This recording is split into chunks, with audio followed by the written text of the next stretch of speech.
पाजो Gobind pool मात जाह मानस जन्म का एही लाह पाजो गोबिंद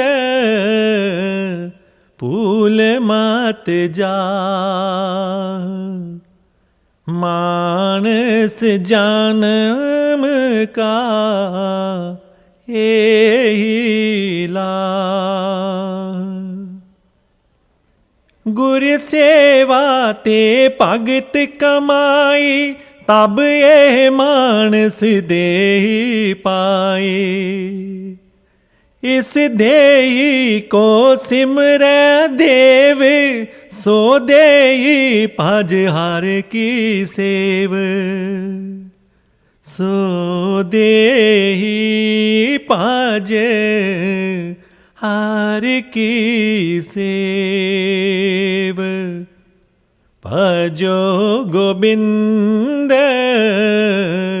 पूल मात जाह मानस जन्म का एही लाह.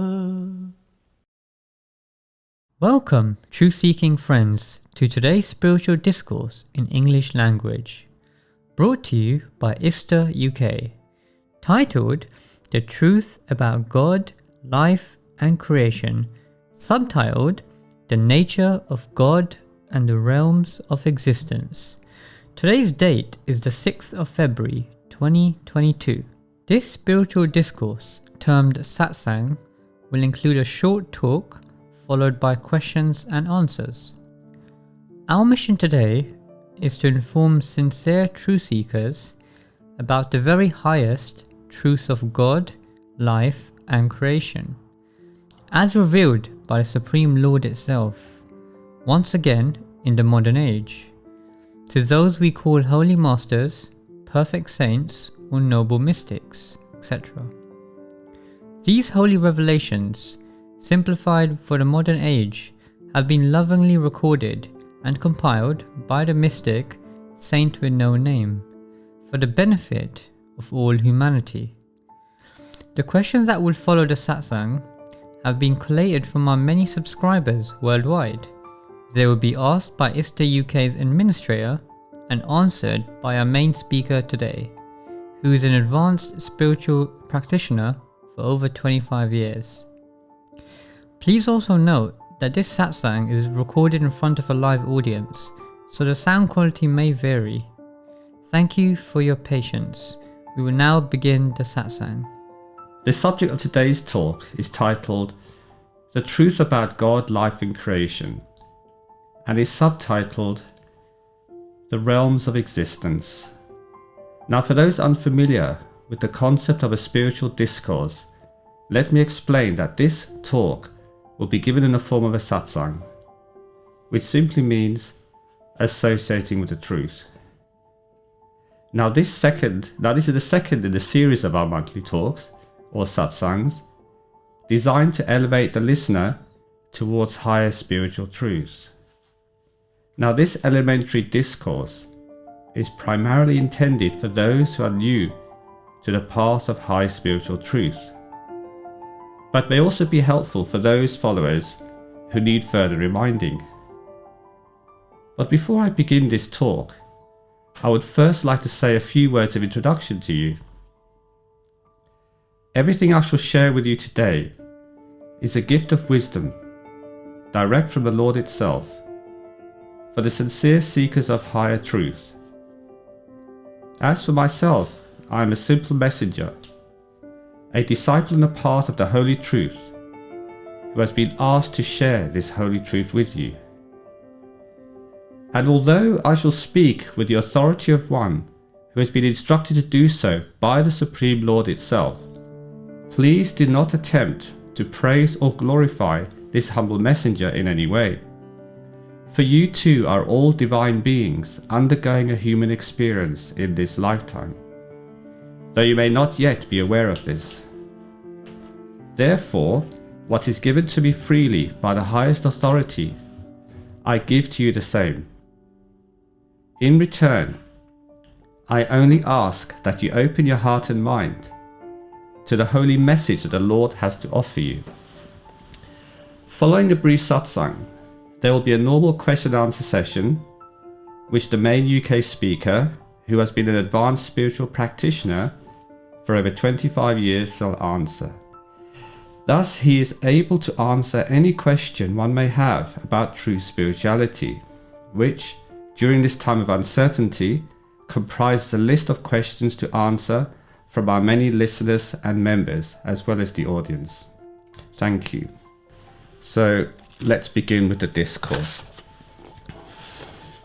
Last month, we spoke about the true nature of spirituality compared to the popular mass belief systems of today. This month, however, I wish to talk about the true nature of God itself, our creator origin, with whom we all have a special relationship with.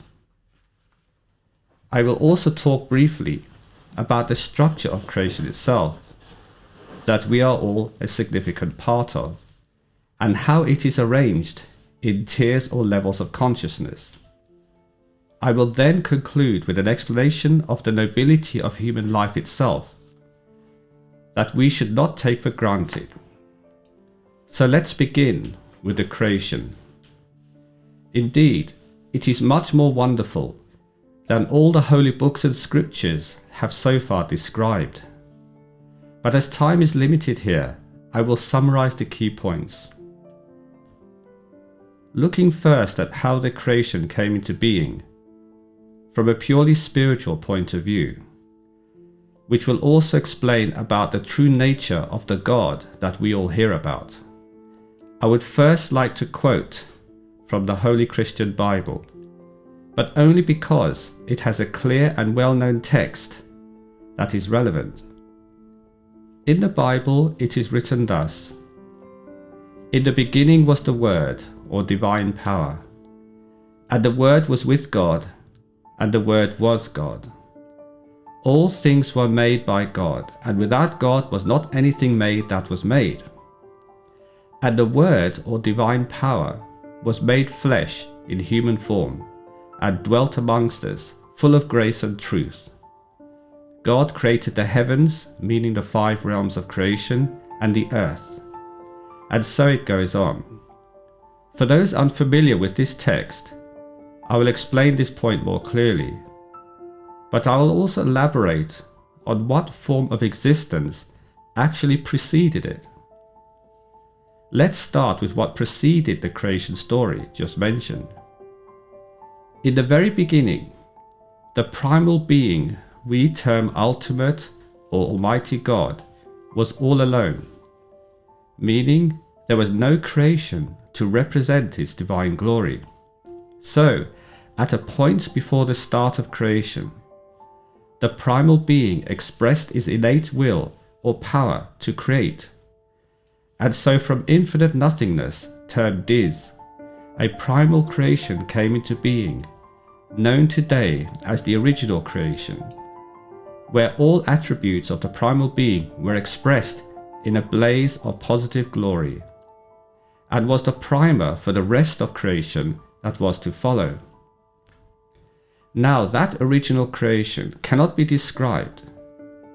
It is simply more glorious, more wonderful than anyone can imagine, even if all humankind joined in the effort to fathom it. Only the purest and highest entities, termed absolute forms or attributes, exist there.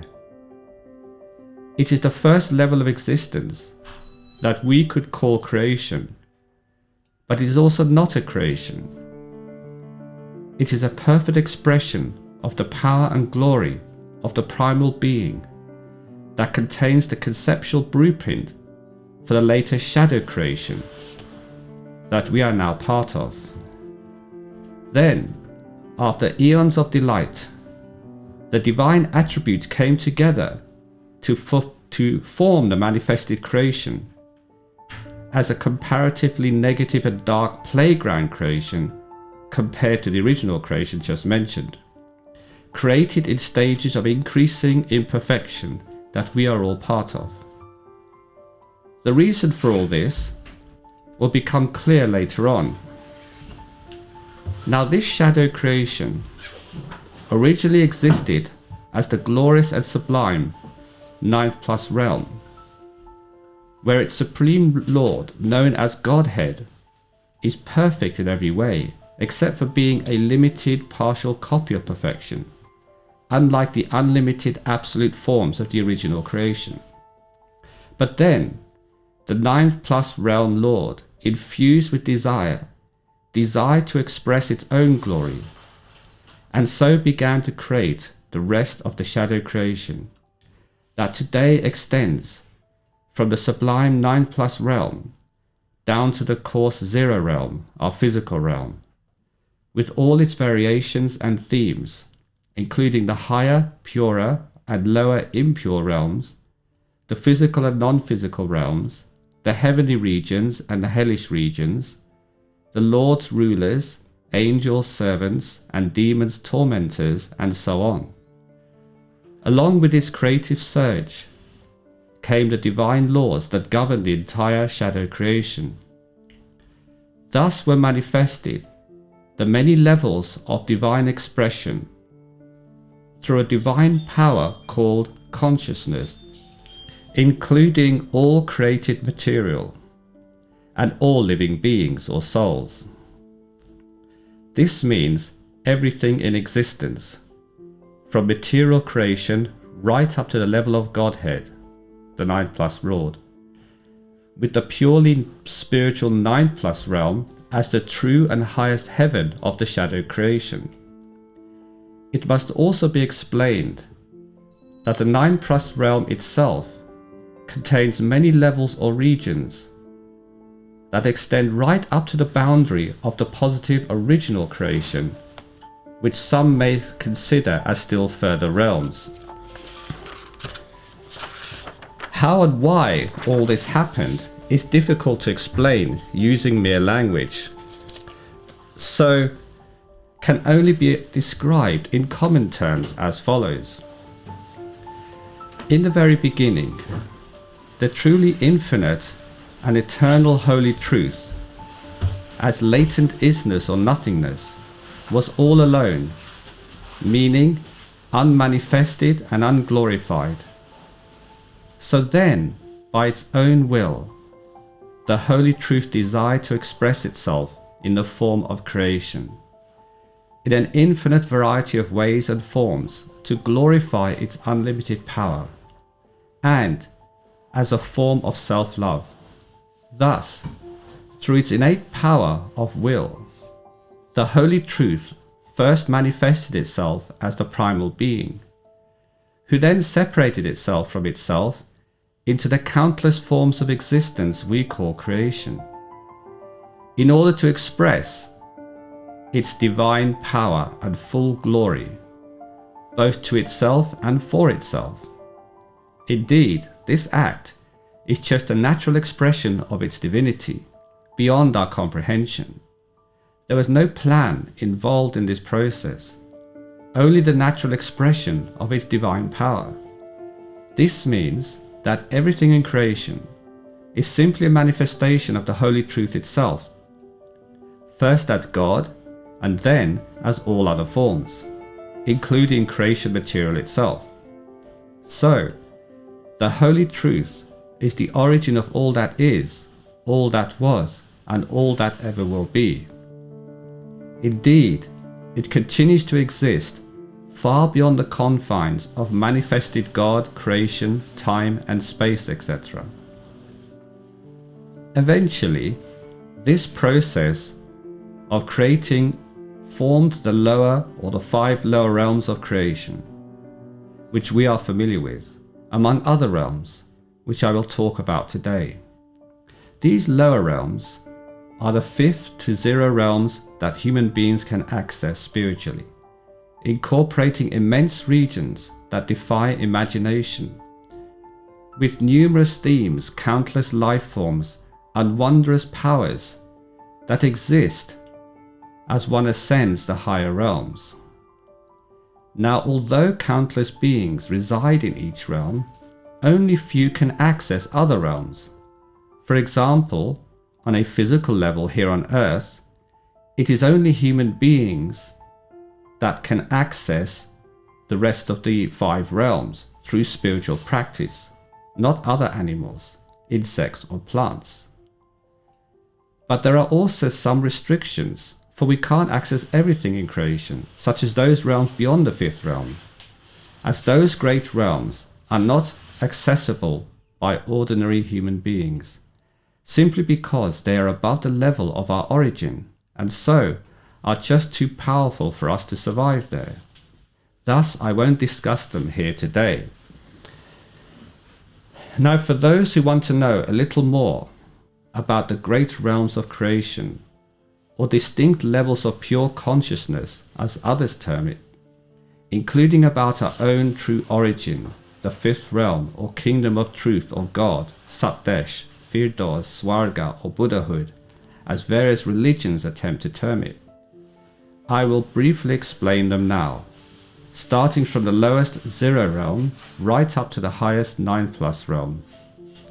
Firstly, the physical material realm, which is one of the lowest or 0 realms of creation, is the realm we currently inhabit and comprises the physical universe and all similar universes. At this level, we have a physical body, a mind, and a soul alloyed together in order to function here. It is also the most restricted form of existence that we will experience during our journey through creation, and the most difficult.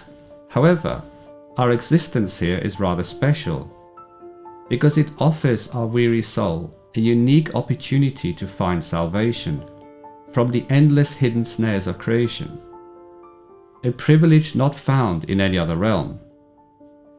It is only at this level that we can actually seek the highest truth, and so work our way back to the kingdom of God or truth, from where we originally came. Therefore, salvation is made possible here, because it is only at this level that a rescue can be earned through a system found nowhere else in creation, namely free choice plus faith, the apparent freedom to make good or bad choices based upon simple faith, and is the means by which readiness is decided by God or Supreme Consciousness. But this concept of making choices only exists here because, quite uniquely, total ignorance of reality actually occurs at this level, meaning we have to rely upon choices for our every step, as we don't have foresight.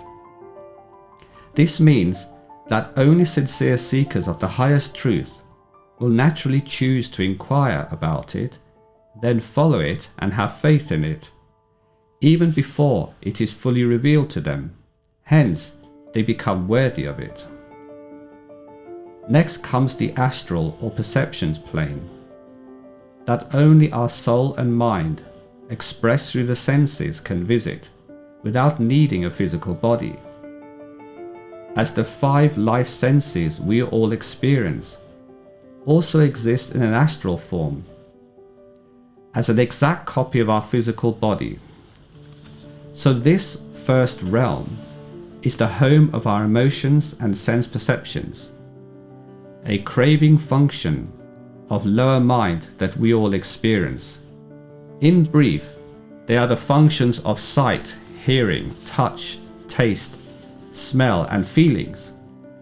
Emotional intellect and simple imagination rules this realm, for it is the source of all physically relatable ideas, dreams and most visions. Now, for those who do not know, I will explain about the different levels of mind we each have another time. But for now, this first realm also contains the familiar karmic heavens and hells mentioned in the holy books. Hence, those who follow scriptural traditions alone will end here, in one form or another, upon death. Next comes the causal or creation plane, which only our soul and higher mind, expressed through thought and spiritual intellect, can visit, without needing the body or the senses of lower mind. This second realm is the source of individual minds, each a part of universal mind, itself located in Trikuti, top of the causal realm. This realm is the origin of karma, or spiritual justice, that creates our destiny and rules our lives here on earth. Also, the entire lower creation, from the top of the causal realm down to the bottom of the physical realm, plus time, meaning past, present and future, is created here. It is therefore a magnificent realm of pure illusion that exists as a playground for the adventurous soul. The next great realm of creation is known as Parbrahm, or soul realm, the third realm of individual soul, where no mind, body or senses exist at all, and so neither does karma or time, for only free souls reside there as individual entities. Thus, as one is free of the identity imposed by an associated mind, this brilliant realm marks the point of true self-realization, who we really are, thus termed true liberation. It is an experience beyond the ken of the mind, hence the mind cannot comprehend it. It is the region of pure awareness rather than experience, for here there is no time or space, only self-awareness, moment by moment. This awareness extends to the awareness of others in that realm, all simply enjoying their own wondrous existence in infinite directions. The next realm of creation is known as Banvar Gufa, or universal realm, the fourth great realm of universal soul, a powerful and unifying realm where individual souls now merge into the collective soul consciousness, recognizing all others as just another expression of the self, meaning a true understanding of oneness, where I am thee subtly resounds day and night. The magnificence of this totality of awareness cannot be described or understood by the poor mind, so any further description in human language is futile. The next and most glorious realm of finite creation is the fifth realm of Sat Desh, abode of the Supreme Lord or Supreme Consciousness, the true source of our soul, and thus our true home or heavenly abode. It is the purest, brightest, and most powerful realm that we as human beings can inhabit, termed by the Holy Masters as the highest kingdom of God. It is the region from where almost all true Holy Masters originate, and for us as human beings marks our final destination. Only pure bliss and love resides there. Again, no words can adequately describe the wonders that reside within this realm. It is the realm where one truly becomes all-knowing, all-powerful, and all-present. Now, although this realm is our final destination, there do exist higher realms of creation that are populated by soul-like forms, just like in our own fifth realm.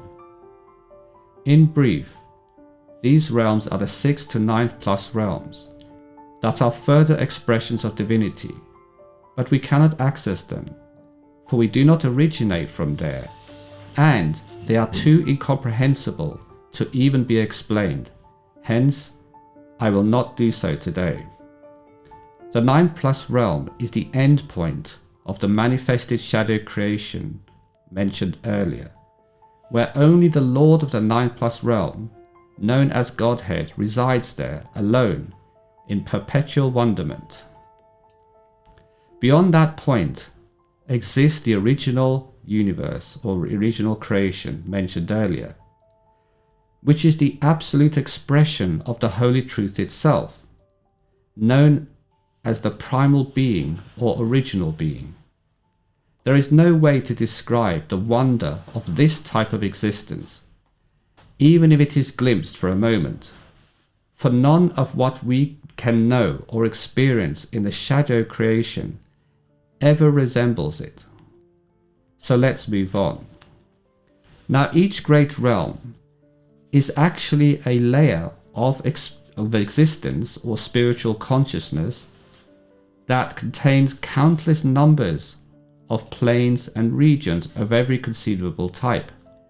Just like our own universe contains vastly different regions, from stars to planets to moons and so on, each with its own unique set of inhabitants and natural laws.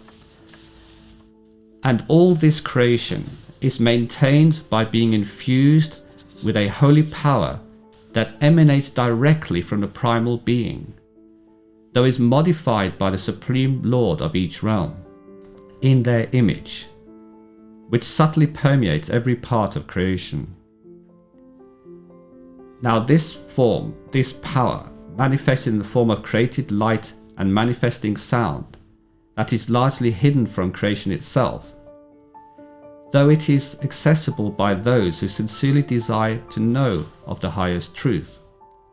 From this understanding, it can be seen that the entire creation is infinitely vast and varied, and that our own universe, infinite as it seems, is just like the drop of an ocean in comparison. Going back to the origin of existence itself, and the true nature of God itself, there are certain points that need further explanation to aid deeper understanding, including what actually is God, and how did creation actually take place.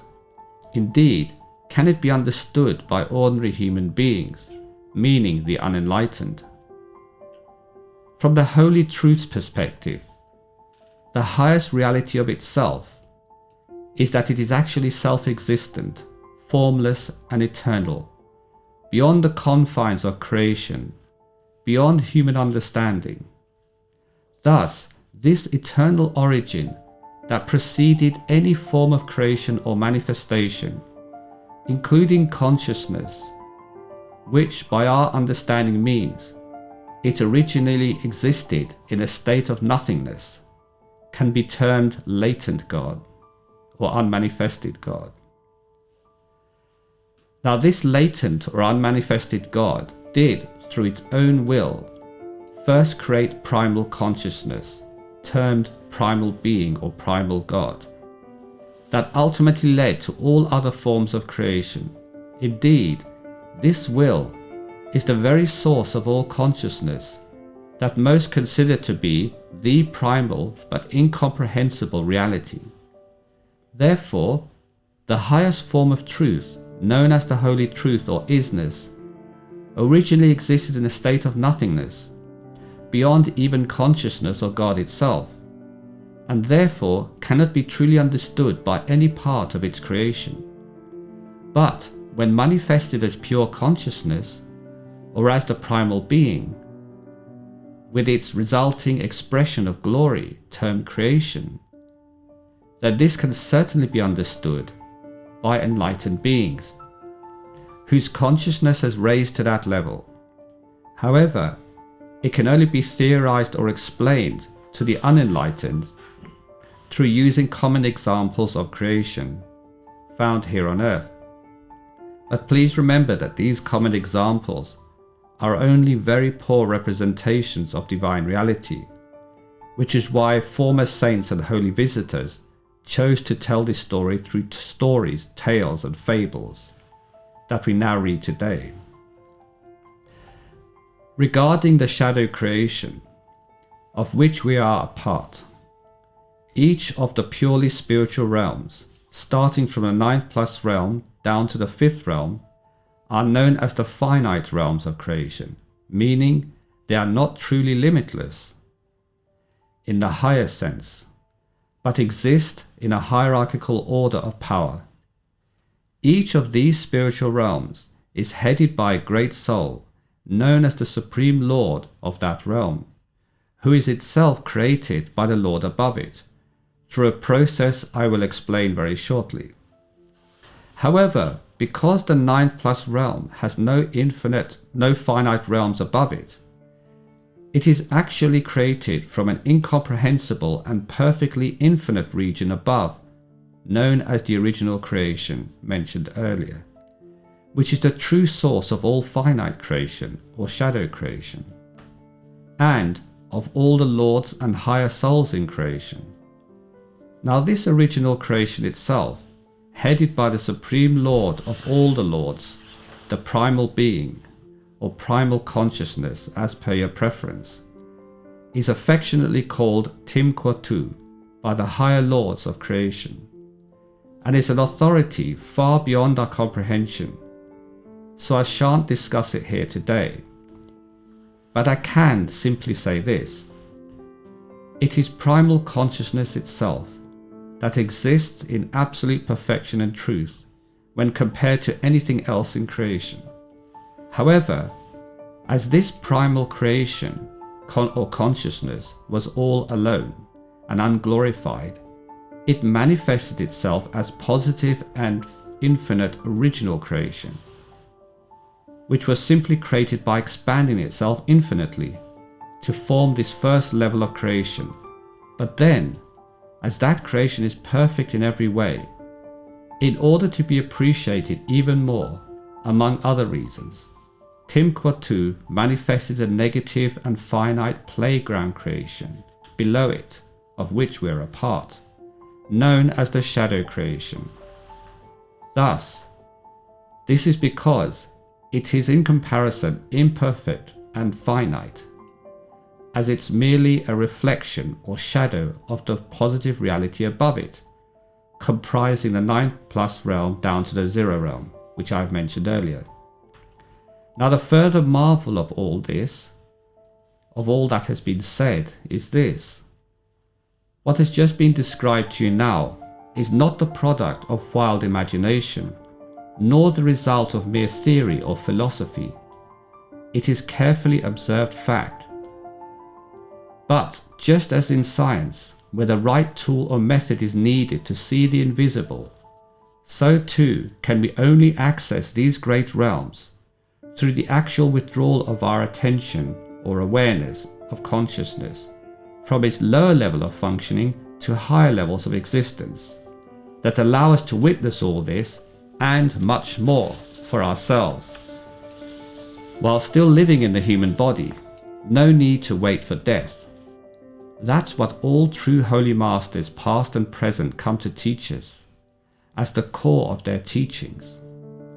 So being a human being is a truly remarkable design, as those who can see the entire truth of creation and its creator at will, either through the grace of the God directly or via God's true servants, the holy masters, can testify, since they are enlightened. However, it must be remembered that all lower forms are perishable. Only the soul and its truth is eternal. Also, let me now add that although I have used the terms above and below, or up and down, to distinguish between the spiritual levels of the great realms, they are in fact more accurately defined as within and without, meaning the lowest, spiritually speaking, most restricted and smallest realm, termed the 0 or physical realm, is in fact contained within the next highest, spiritually speaking realm, called the astral realm, which is itself contained within the causal realm, and so on.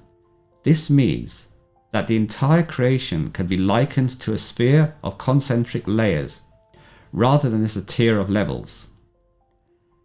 Now this brief introduction to the true structure of creation is just that, brief, although intense for those who are new to this, but is enough to encourage further inquiry for those who are interested. And for those who already know, I would like to now expand a little further on the subject of God, creation and human life by explaining our relationship with it all. There is a beautiful and profound poem by Sant Sahib, an 18th century holy master from northern India, that aptly describes our true relationship with God, which I would like to share with you today. It summarizes the entire truth of the relationship between God, Master, and creation, and beautifully describes the ideal that anyone seeking the absolute truth should consider when embarking upon the mystical path to God realization. It translates into English as follows: The Lord and the devotee are one, and the Lord as the devotee does his own devotion. The Lord is the bestower, and the Lord is the beggar begging from himself. The Lord is the yogi detaching himself from worldly pleasures, and the Lord is the bogi throwing himself wholeheartedly into the enjoyment of worldly pleasures. The Lord is the harlot plying her trade, and the Lord is her customer. The Lord is the doctor, and the Lord is the patient getting himself cured. The Lord is Brahma, Vishnu, and Mahesh. The Lord appears as villain, saint, and seeker. The Lord is Brahma, engaged in creation, and the Lord is the source of Maya. The Lord is the cause, and the Lord the effect, revealing the world unto himself. Yet nonetheless, he is aloof and apart. But, says Paltu Sahib, this true mystery can only be revealed through the grace of a saint. Now this profound poem beautifully reveals how the Lord, the saints and the holy masters, as well as the enlightened ones, see the world and creation. It tells us that they see nothing but the Lord in creation, that they find the Lord is everywhere and in everyone. The Lord is in the master, and the Lord is in the disciple. The Lord is the creator, and the Lord is the creation. The Lord is the one who makes us worthy of his grace, and the Lord is the one who judges us. In fact, holy masters often say that God worships itself through us, and so God is the one who makes us worthy of its kingdom. Thus, nothing exists bar the Lord, and the enlightened ones see nothing but the Lord in creation, manifested as forms. Therefore, the Supreme Lord itself resides deep within you, simply waiting to reveal itself when you seek it so. Now, as this summary explains all the basics of the power we term God and its creation, I will conclude this discourse for today. Although intense in its level of information, I hope it was informative. For those wishing to know more about this interesting subject, may I refer you to the new book titled The Sacred Truth of God, Life and Creation, Volume 1 for further details, available from our administrator or website. I will now hand over to our administrator for the question and answer session that is to follow. May God bless you all. Thank you. Just going through the title again. The Truth About God, Life and Creation. Subtitled, The Nature of God and the Realms of Existence. The first set of questions are related to creation. Who is the ruler of the physical creation, and what does he or she do? Well, not many people ask about that. People don't realize that in fact something must be ruling the entire physical realm. Yes, as all realms have a supreme lord or ruler that rules them, so does the physical realm. The name of the physical realm's ruler throughout history has been called Demiurge. And Demiurge is considered to be playful, in that it can be at once positive and at another time negative. That's why the Holy Masters termed this creation, this physical universe, as the region of both pain and pleasure, because 1 minute you can be happy, next minute you can be sad, and so on. So these laws, the laws that govern all this, is given by Demiurge, who is the playful supreme lord of the physical realm. And they look like? They're an energy. Okay, thanks. Yeah, a conscious energy, the driving force and the matter of the entire creation. Everything is infused with them here in the physical universe. Thank you. Who created the concept of time, and how does the concept of time control creation? This is a long story about the creation of time, and we have many questions to go through, so I'll be brief. Time originates in the second realm, or the causal realm. Now this causal realm is ruled by Kal, or the negative power. And in order for this causal realm of illusion to manifest itself as an illusory creation, there has to be some sort of drama put into place for the adventurous soul to enter into it. Now, in order for a drama to take place, time must exist. In other words, separation between events, between cause and effect must take place, which adds mystery to the entire dimension. So time was created by Maya, the Lord of Illusion, which is Kal's consort, in order to bring about the dramas in creation. So Kal created the drama, and Maya or the story, the adventure, and Maya created time. So by using time, a very clever idea, we now have no relationship between cause and effect. For example, let's say I eat a small amount of something poisonous, and the next day my digestion gives me terrible bellyache. I don't necessarily connect the two things, they're so far apart. And even more than that, let's say I do harm today. I may not reap the results or the retribution of that for years to come.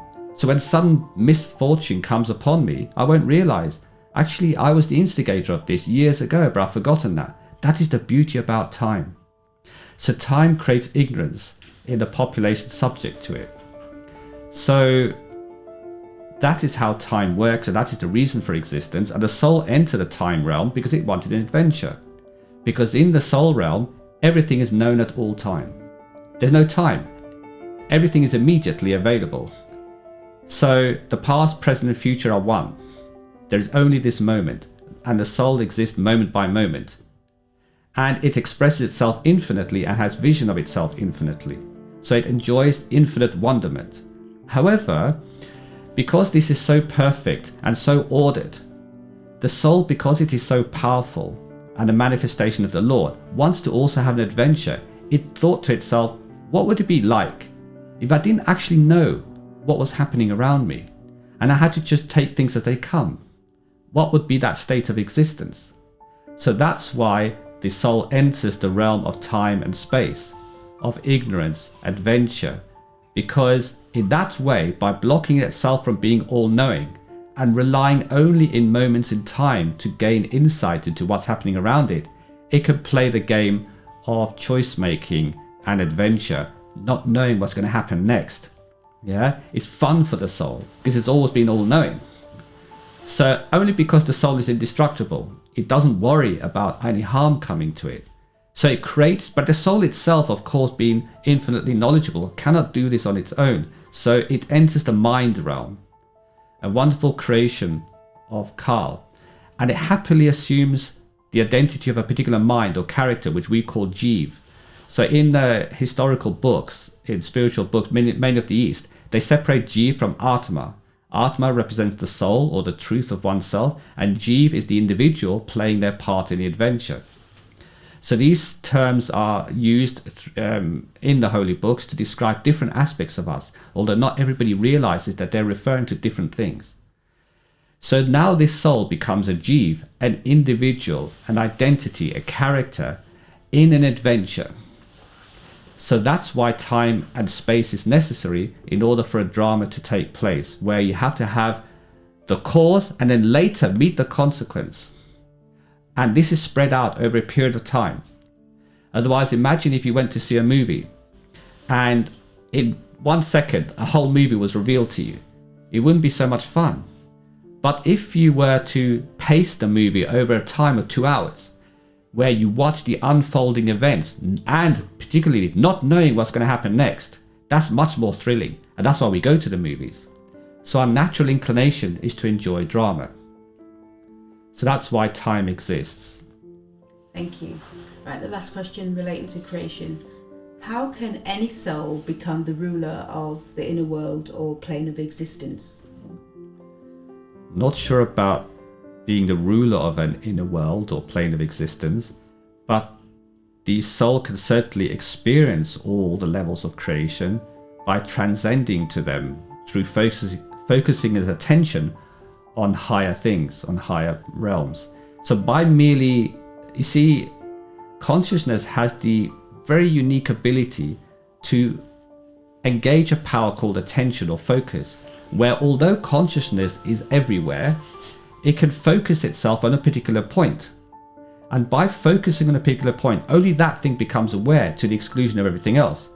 And that's how we function here. For example, our consciousness is aware only of the physical form.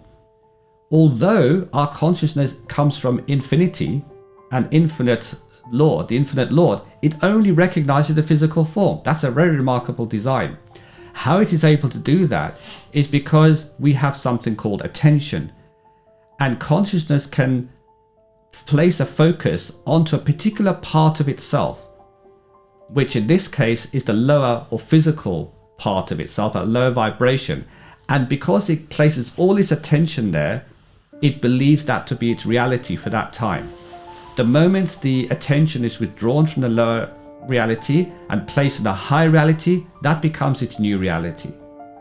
So these realities depends on where we look. Just as we have eyes to see in the physical, so if I look forward ahead of me, I see whatever is in front of me, but I don't know what's behind me. But if I suddenly turn around, I suddenly become aware of everything's behind me and not what was previously in front of me. That's exactly how attention works. By shifting the focus of attention to any part of consciousness, you can see that part of consciousness just as easily as you see any other part. So that's the marvel of attention. So you could say that by placing your attention anywhere, you experience that level of creation, or you could not become the ruler of it, but you can eventually when you reach to the highest point, because then all creation becomes aware to you at the same time. So then you can say you're a ruler, but that happens at the fifth realm. I hope that's answered the question. Thank you. Right, there's a couple of questions related to the truth. Why do some people find it difficult to accept when they hear about the high truth? Again, as mentioned in the Satsang, you see, the high truth is incomprehensible to the ordinary mind. So when the mind first hears such things, it cannot readily fathom it, because it tries to compare it to things it knows in creation, it relates to. However, there is a part of the mind called spiritual mind. And this mind is very close to the realm of the soul. And a lot of people confuse it with the soul. So for example, a lot of holy visitors that have come here in the past have reached a point of spiritual mind or higher mind and thinking they've attained nirvana or Buddhahood or liberation or mukta, whatever. But they haven't.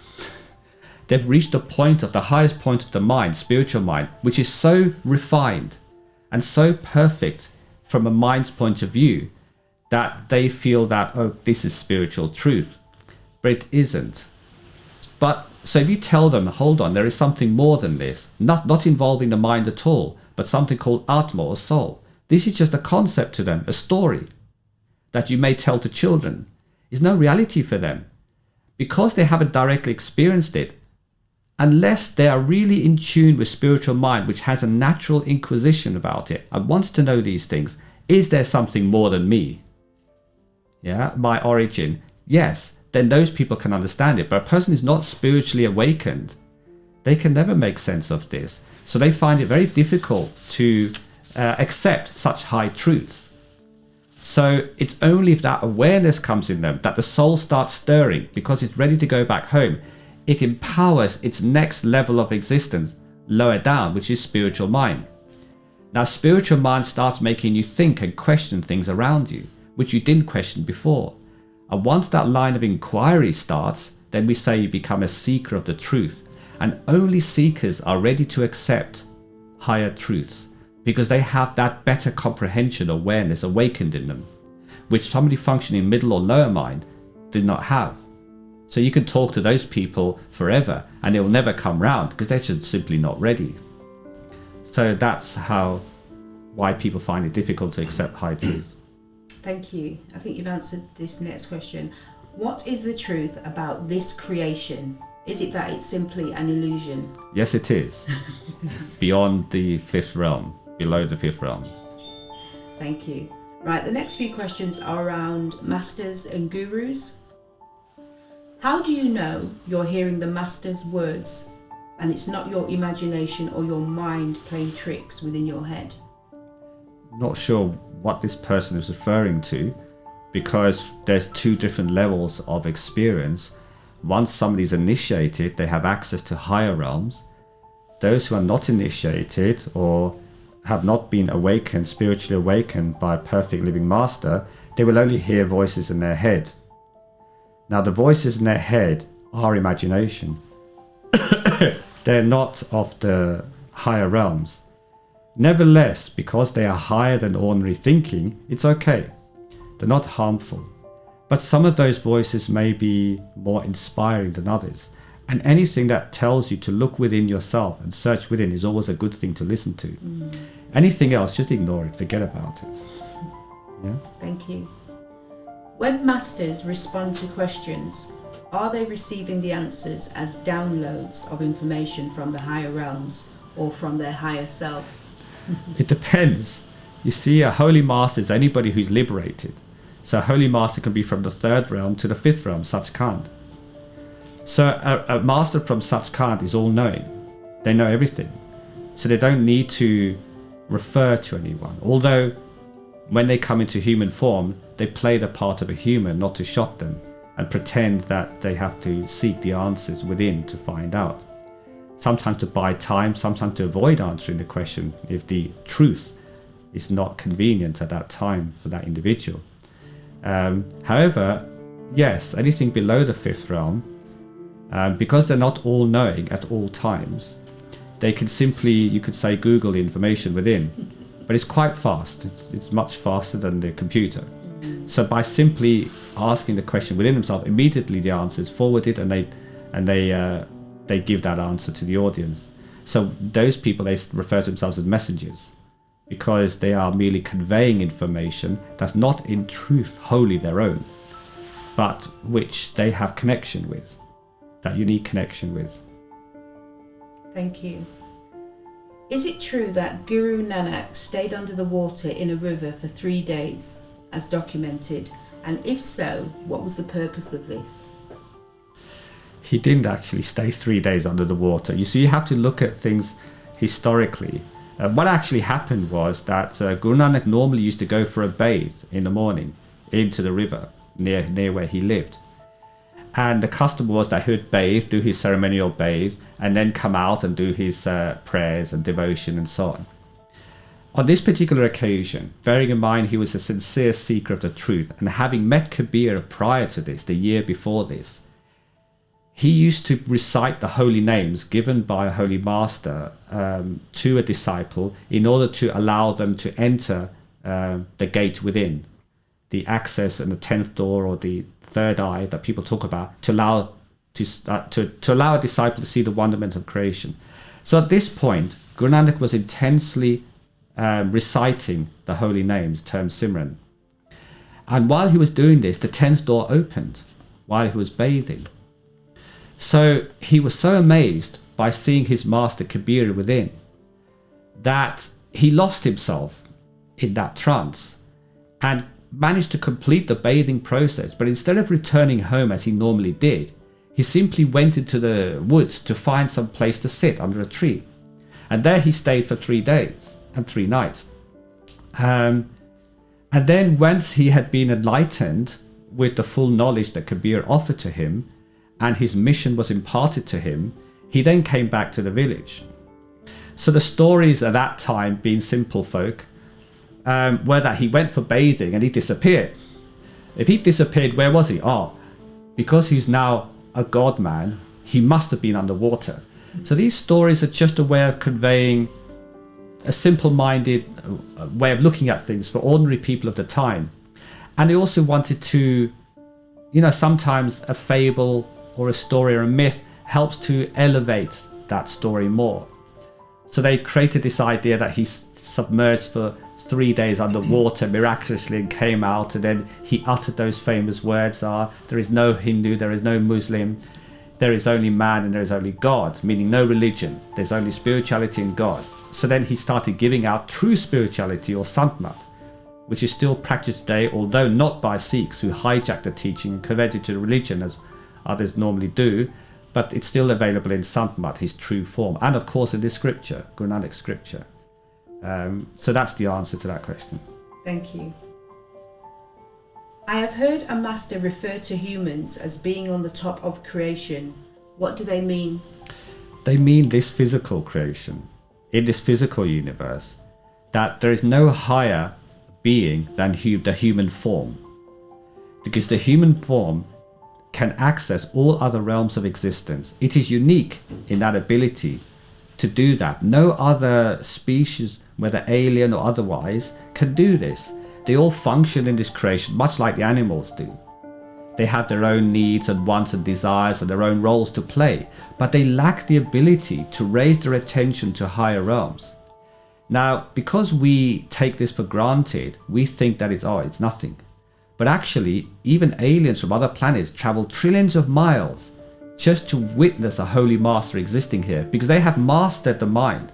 They have mastered many things, control the forces of nature even, because they understand the unique ability of the mind to control matter. They can do all these amazing things, magical things, but they cannot conquer their own mind, they cannot reach their own soul. So now they're seeking what else is there, because they're still not satisfied. They still have a yearning in their heart, but they can't do anything about it. So they hear through their telepathic ability that masters exist here on Earth, this humble little planet on the outskirts of the Milky Way. So they travel trillions of miles just to see this. Is it true? But they cannot get close enough. But how far they come just to witness this glory. And they even marvel at the human form, saying, wow, all these human beings have an ability to do this. And they cannot understand why we do not earnestly pursue this. They do not understand that we are personally struggling in life and we can just about make ends meet. We haven't got the luxury to sit there on a mountain and contemplate everything, which they do. So it's an interesting dilemma, isn't it? They have all the free time and the ability to contemplate, but they do not have access to it. We are struggling here, in suffering and pain, whatever we perceive that this is all about, and yet we have the ability to conquer all this and rise above it. It's a very interesting story, which is why the masters say you don't know how lucky you are to be born human. They keep going on about it, but we humans think we're not lucky. Look, we're struggling and suffering. What's so great about this? They're not talking about the physical. They're talking about the ability of the human to raise their attention beyond their physical limitation, unique to human beings. Thank you. What is the most effortless way to connect with the Master? Is it to live in God's will? Naturally, but I think this is a question for somebody who's already become a disciple of the Holy Master, rather than for somebody who cannot do this. But I would say that merely seeking higher truth, even if you have not yet joined forces with a spiritual master to spiritually awaken you and enlighten you, is the beginning of this journey. Everybody started there. So if somebody wants to connect with a higher truth, all they have to do is think about it, dwell on it, ponder in it, and let the spiritual mind, who is naturally inquiring in that line, become more and more awakened through this inquiry. By feeding the spiritual mind, it becomes more empowered and eventually controls the lower minds. Then you become worthy to come in front of a perfect living master who can initiate you or open or spiritually awaken you and allow you access within to see all this for yourself. Thank you. This question is about meditation, just one. Okay. Do mass meditations done with large groups of people at one time have a positive impact on areas or parts of the world where they are intended? Studies seem to show they have. You see, if we look at the world as formed of energy, positive and negative energy, let's say, there's many types of energy. There's energies that sustain the structure of creation, but we're not interested in those. If you look at positive and negative energies, then certainly if somebody's doing a positive activity and generating lots of positive energy, the environment they're in will be affected by that positive energy. So that's how meditation works. It's not that it changes the course of events of anything. It's just that it infuses that area with positive energy, and therefore people are more likely to make positive decisions in life who are influenced by that, and therefore there's going to be a physical result, a more positive change in human activity and human behavior. So that's why it is so useful.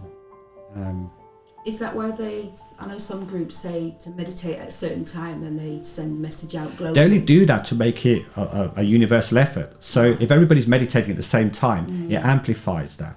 Yes, it does help the overall atmosphere on the planet. And if everybody on the planet was to meditate, the whole world would become positive and vibrant, and people would become much more positive in their being, in their life. So the idea is good, but it is limited. But still, no harm in it at all. Thank you. Right, the next few questions are about being here and being human. Why do we have to choose a certain drama-like adventure just to come here in creation? I think I already explained that earlier, that the soul itself is fond of drama. It wants to know what it's like not to be all-knowing, not to be fully aware, not to be in control. It wants to know something else other than that. So the opposite of that is ignorance and lack of control and so on. So the soul happily picks an adventure story, chooses a particular character in the play and jumps in, assuming the imposter mind that now becomes its new identity. The soul goes into slumber, withholds its power of all seeing and all knowing in order to experience it from this false character point of view of the mind. So now the soul uses the mind as an experiential tool rather than its all-knowing awareness. And this creates a fun adventure for the soul, for the time of that character.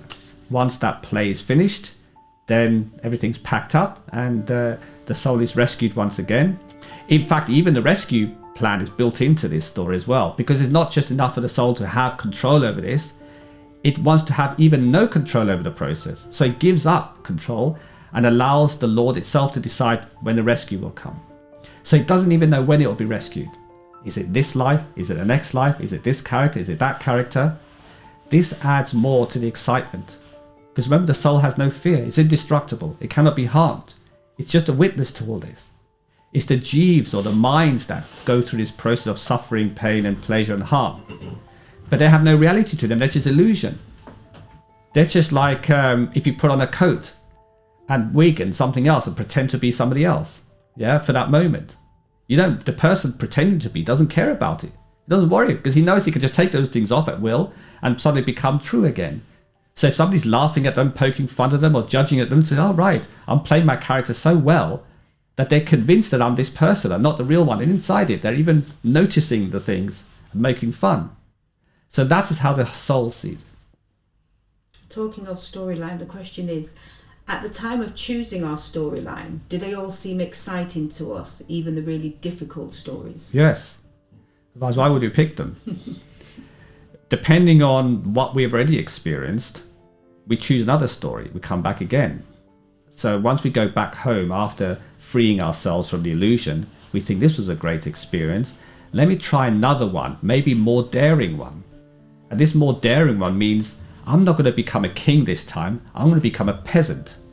The lowliest peasant in creation, abused and used by everyone. But still, I have to discover my true power and reality, even while being trampled on by others. It may even go as far as to say, okay, that's not enough. I want to go to hell. I want to know what it's like to be tortured endlessly and still discover the higher truth. Wow. So because the obsession is to ultimately know its own truth, under any circumstance, it willingly submits itself to all these things. People say, well, if I chose to come in here, why am I born an ordinary factory worker? But they don't realize they've been a king, they've been a demigod, they've been everything already. They've done all of that. So now they're playing this part. But there's more to the story than that, actually. That we'll reserve for another time. But generally, that's the gist of it. Thank you. If we live in God's will, are we just playing our part according to the script that has been written for us, and therefore we should not be trying to wish things were different as everything is already pre-written? That's the ideal. You see, once you become in tune with your higher consciousness and with the Lord, you realize then, naturally or intuitively, that you have no control over everything. If you really look at your life, you had not much choice about anything that happened in your life. It seems that life happened to you, and you simply go along with it and make the best of it. So these little small choices you're doing are not really of major significance. They're small little events in your life by happenstance, and you get the credit for making a choice. No, you were born in a particular family, you were born to a particular country with a particular upbringing, particular education, particular friends, environment, culture, which leads you to make those decisions. Which is why you always talk about going with the flow. Yes. Because it's going to happen anyway. It's going to happen. It's the easiest way to go through life, because going with the flow means you have no stresses to worry about. You don't dwell in the past and you don't worry about the future. Just go with it. That's the easiest way. And you test it. Does it work for you? Does it give you more pleasure? If it gives you more pleasure, then carry on. That's why we say about do the 7-day trial. But sometimes the experiences that you're going through aren't always pleasant. No, because it's karma. But that doesn't mean that you can rise above them. That doesn't mean you can't rise above them. Because let's say you're experiencing pain, but for a moment you lose your thought in higher things. You forget the pain is there. We all do this. And somebody come back, oh, my hand's paining. All pains in this world can be overcome by other thought. So by changing your focus of attention somewhere else, you hardly notice it. For example, you may be driving along and somebody puts 2 fingers up because you're in the way of something. You don't even notice, but a passenger says, oh, did you see that? You should go after that man. You know, I didn't see anything. The event still happened. They felt nothing, saw nothing. Yeah? Sure. You know, there could be COVID out there going on. Doesn't affect you because you're protected from it by the fact that you're withdrawn away from it. You don't watch the news. You don't worry about what you're hearing. You don't have any care. So yeah, you know, events are still happening, but you're not affected by it unless you choose to indulge in it. That is your choice. So what Masters say is, look, this world is made of pain and pleasure. You don't know what's around the corner next. So I suggest you focus on your higher self and not indulge in the world. Just go along with the things. The Lord will always see you straight, always see you right. All you have to do is go along with the play. Even if something's meant to happen bad, it doesn't affect you so much. On one hand, the bad thing comes your way because you've created karma for that already, but then the Lord soothes it by providing a remedy. So you think, oh, well, that's not too bad then. Yes, there's a problem here, but then there's also a remedy. And I can return back to the status quo, you know? So that's how it works. Is it true that because we are born human, it is a great blessing and we should never really complain about anything? Absolutely. If you knew how long it took to become human, 10 million births in other life forms, you know, you would definitely cherish the human form. Because as I said before, and so many times, it's only through the human form they can realize all other truths. The human form is unique in this ability. So it's a great shame if you waste this human form in frivolous activity, wasteful and useless activity, and then die empty-handed. What have you got to take with you to the life hereafter? Nothing.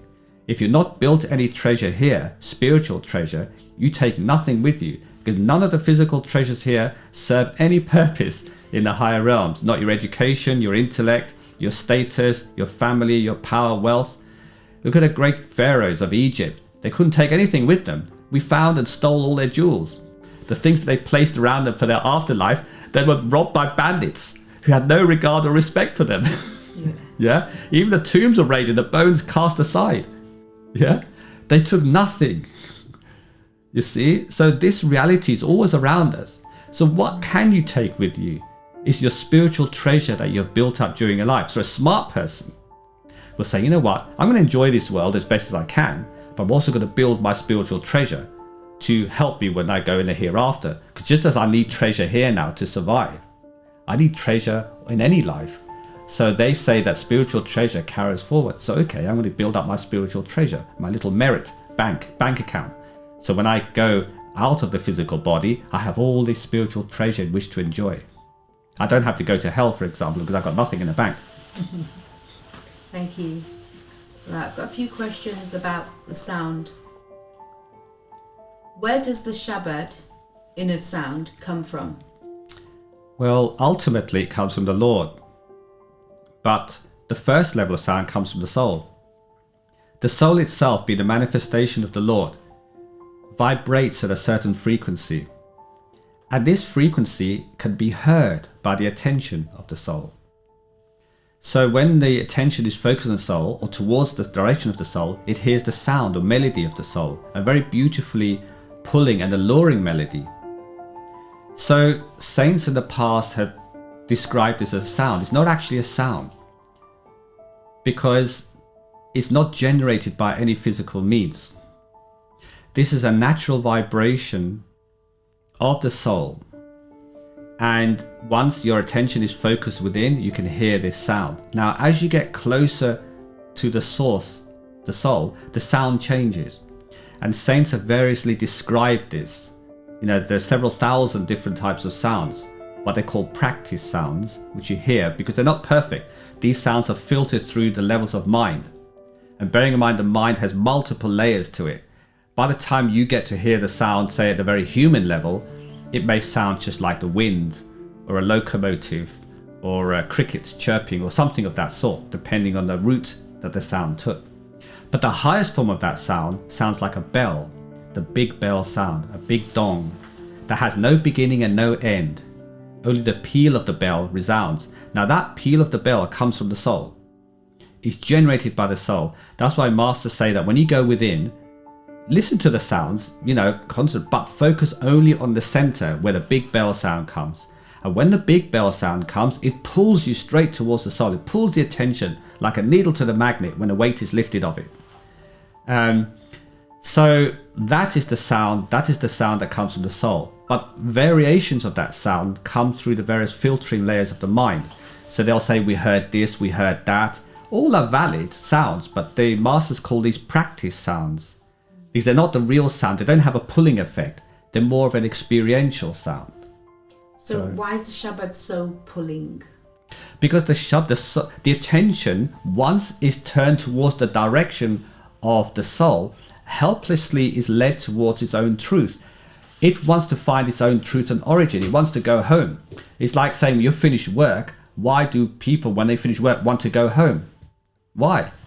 An alien might think, why go home? Why don't you climb in a mountain and sit there? See, they don't understand the relationship between the individual and their home.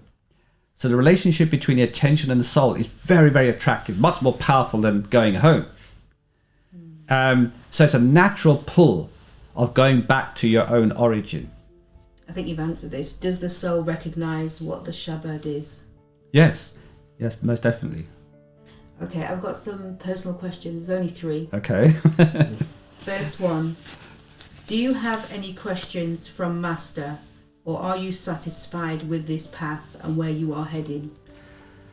I don't have any questions, actually. I only have thanks.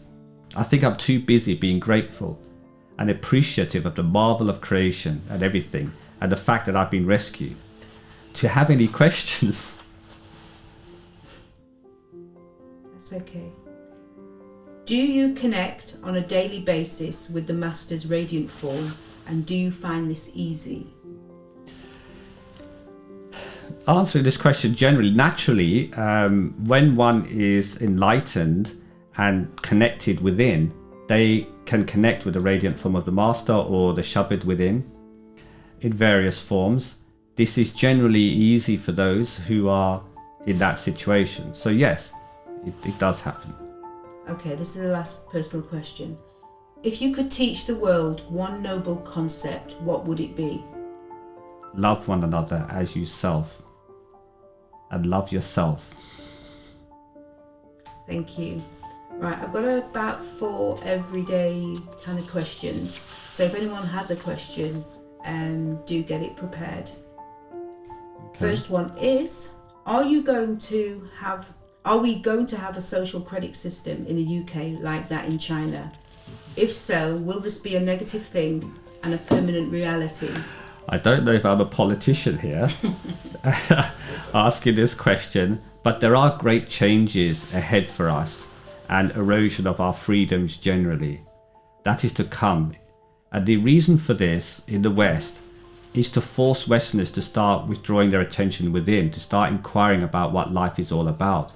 Because as their freedoms are being eroded and as situations arise, doesn't matter what shape they take, they're aimed to make us inquire within about the greater purpose of life and perhaps another way of living society. See, we're in Dwapara Yuga now since 2012, the new age of spirituality. So as the energy, spiritual energy increases, people will have to start inquiring about what is the best way to live this life.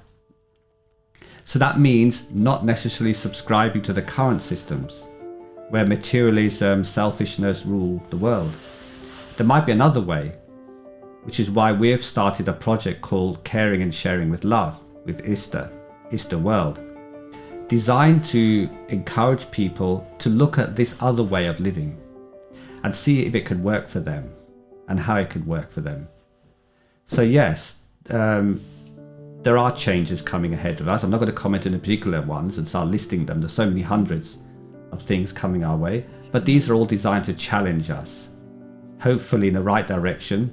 So instead of becoming bitter, resentful and protesting in a negative way by causing harm, we look within ourselves and say, is there a better way to run a society in the modern day? And of course there is. Thank you. If Earth is a reflection of the astral realm and the astral realm a reflection of the causal, as you say, then how does that work with death? My understanding is that our astral and causal forms do not die. So what would this look like in the higher realms? Well, actually, the astral and causal realm do die, but they die a different death. They don't have a physical death, but they have a lifespan. So the astral realm is about 3,000 Earth years, and the causal realm is about 3 million Earth years. So they do have a period of existence in which they're fulfilling their own adventure story. We are multifaceted, we're not just physical. Because we have multiple parts to us, even when the physical body dies, we carry on. We, the individual, the Jeev, and the soul carry on. It's just a mortal body we've shed. Like when we come from the outside, we cast off our hat and our coat. Yeah? We don't say we've died. We simply say we've cast off these garments. They're no longer necessary for us to function outside, and we can now enjoy a different experience indoors. The same thing happens when we die. We cast off our outer garment, the physical body, and we carry on with our sense perceptions and our astral body and our causal body within.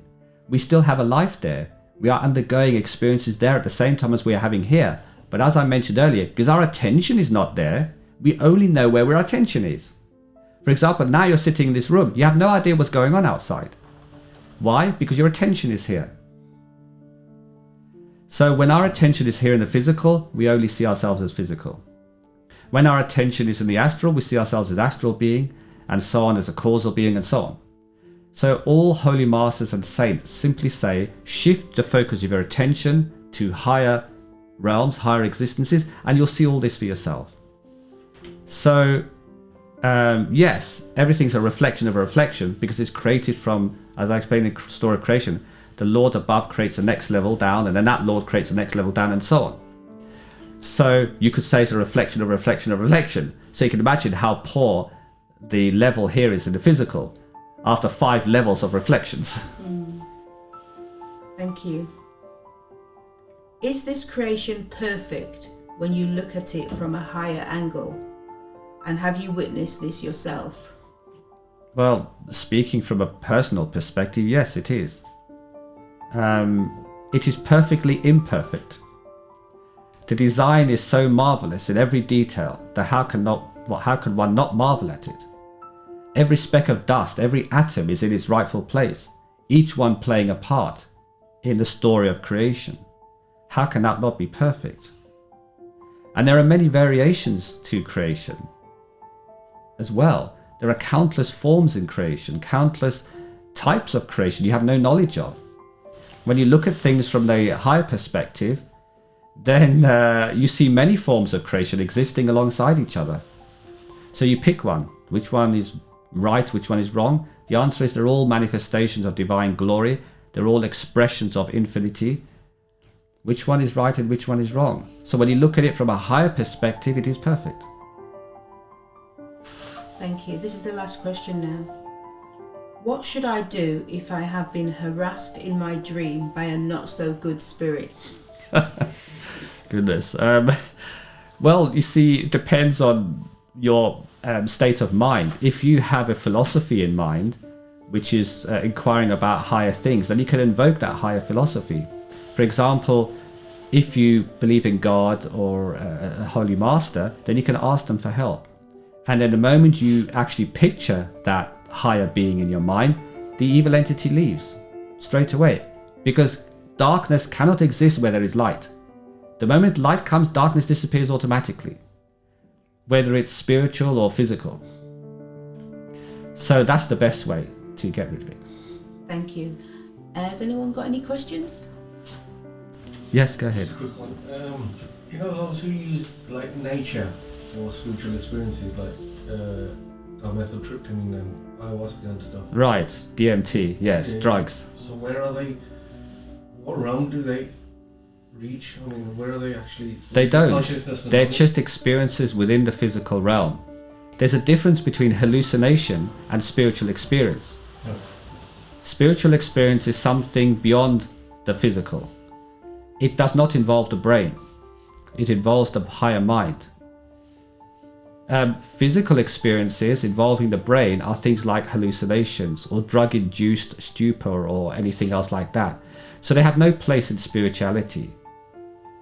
Yes. But they have like, from the interviews I listen to them, they have like profound spiritual experiences. For them, Like- because they don't know what the real thing is. That's like me saying, I look at the reflection of the sun in a body of water and I say, there is the sun. But a wise man says, why didn't you turn your head upwards and look at the real thing?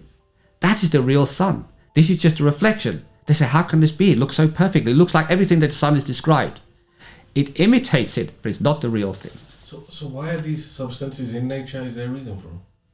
Because this creation is made up of every possible exploratory avenue that you can fathom for the human being. So some people want to experience illusion even more. They're not satisfied with the hallucination of this world. They want to have further hallucinations into imagination. Now, delving into the realm of imagination, you can use drugs for this. Drug-induced imagination, you can imagine anything. And these imaginations are phantoms of the mind. They're created. They have no basis of reality. In fact, to prove this, you cannot experience it twice. You can't take that drug and take off where you left off. Where spirituality, you can. Spirituality, you reach a point, because it's a part of reality, you can carry on from that point.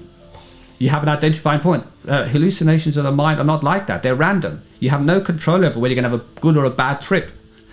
Yeah, so how can this be a spiritual experience? This is an imagination. But in the absence of a real spiritual experience, people say this is a spiritual experience. It's just like if I was to produce a camera in the Middle Ages and take a picture of somebody and show a picture of them. They would say, how is this possible? How have you captured my soul in this form? They have no concept of a camera. So when you lack information, you make up what you think is the most feasible explanation. Some say that, like DMT, like for example DMT, like we produce DMT ourselves, like through our pineal gland. We don't produce DMT, but we produce endorphins, which create a euphoric feeling in us naturally. But they're limited. They're not as powerful as DMT. So people in this ever-growing search for that next stimulation, the next high, yeah, they'll take a drug to induce that. So they could just as easily meditate and do a far better job of it. But in absence of that knowledge, they'll go for drugs. It's just their choice. The world has given you every opportunity to do good and bad. You can go down the evil route, you can go down the good route. You can go down the falseness, you can go down truth. But if it gives you a positive experience and it changes... To you it's positive. To a heroin addict, he feels his experience is positive. To a non-heroin addict, he says, you're destroying your life. But a heroin addict says, no, I love this trip. But But stuff like DMT and ayahuasca, they're not addictive substances, are they? It's not that. They're still having Some a people false do once experience. Alright. That's like me saying, okay, you want to find the ultimate truth. You want to find your wife. You've lost her somewhere. So she's in a house, but you're looking for her in the woods. Now you're having a positive experience because you're actually looking for her and you're getting closer and closer to where you believe she may be. But you're heading nowhere. There's nothing there. But the act of looking and searching is the fun. It's the part of it, gives you excitement, but you never find it. So there's a difference between being distracted from truth by following nonsense and actually following the truth. So masters say, forget these things. These are just distractions. Like getting drunk. You would think you've got no problems when you're drunk. But when you get sober again, the problems come back. So when you come off from your trip, everything's the same. Nothing's happened to you, just in phantoms of the mind. But when you have a spiritual experience, a very different thing. It transforms your life. And it transforms your life in a positive and beneficial way that is long-lasting and far-reaching. So a totally different experience. Yes. Yeah. So speaking to that point as well, I think a lot of people, when they're speaking about these experiences, DMT, ayahuasca, Yeah.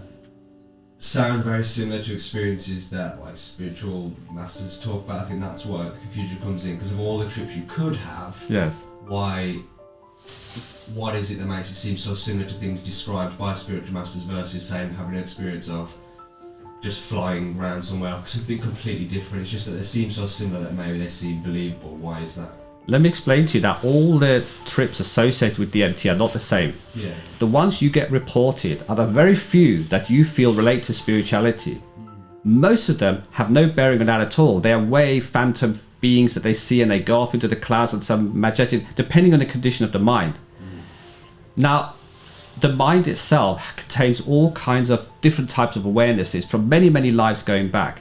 When you get hypnotized, or DMT, let's say, you can invoke a particular thought process in the mind. And if the person is geared toward, let's say somebody's taking DMT for a spiritual experience, reason why they're inquiring after a spiritual experience rather than just an experience is because they have that interest. It's only natural that will awaken that interest within them in the mind, and they'll see a pseudo version of it, an imagined form of it. So they're seeing something that's imaginary, but closely resembles, let's say, something that may actually occur, but never the real thing. It's very different. Like me seeing a picture of a friend and seeing the real person. It's a very different experience. That completes our talk for today. We hope you found it helpful. I would like to thank our main speaker for spending time with us to deliver this satsang.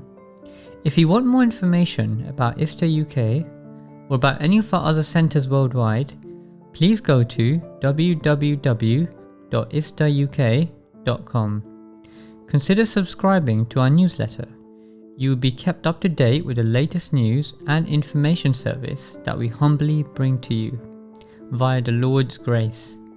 You will also get the opportunity to ask our main speaker and others any spiritual related questions you may have. Thank you for listening. We look forward to bringing you another satsang next month. May the Lord bless you all.